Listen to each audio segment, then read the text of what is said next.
Hi, I'm Heather with Heather Lang Homes, and it's April and it's time to get out and do a little bit more in the yard while we're here with our SIP mandate sheltering in place. There's still lots you can do to maintain your home and keep things in good order.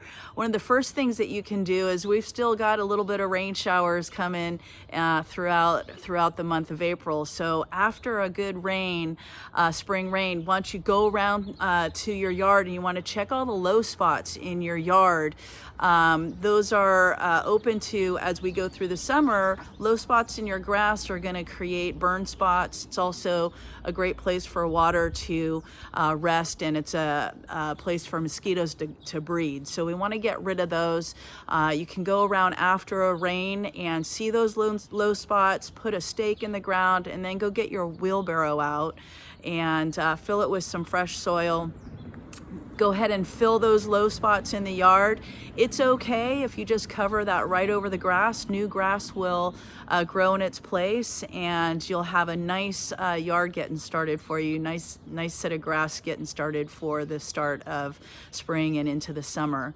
Another thing that you want to do is go around to the whole perimeter of your foundation, and you want to move away the soil from your foundation. You should see a little bit of concrete around the perimeter, and that's really to keep away the moisture from your house, and also it helps reduce the pests with termites. That's kind of a venue, a location for them to come in to the wood part of your property. So clearing away dirt and having that slope away from the foundation is a good chore to take care of this April.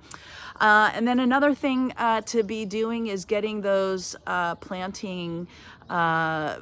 getting their planting boxes ready. So get rid of all the old debris, clear out the old veggies if you haven't already done that, and go ahead and start getting your soil ready. It's a good time for composting. Bring in new compost and mulch, and you'll be ready for planting but by the end of this month and into the next.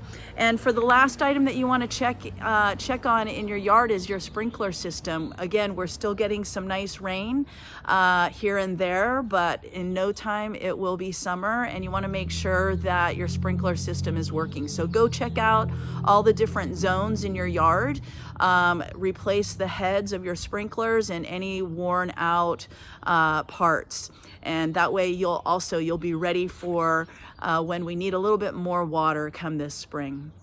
If you have any questions, you need any help with setting up vendors, contractors for any of this work, as soon as our shelter-in-place mandate is over, I know there's a lot of people out there eager to get back to work. So give me a call if you need a reference for anyone, or if you need help kind of organizing what you can do now. I'm Heather at Heather Lang Homes. My phone number is 408-207-3130. Feel free to message me, share this tip with your friends and your family, and above all, stay safe, be well. We'll get through this mandate time together.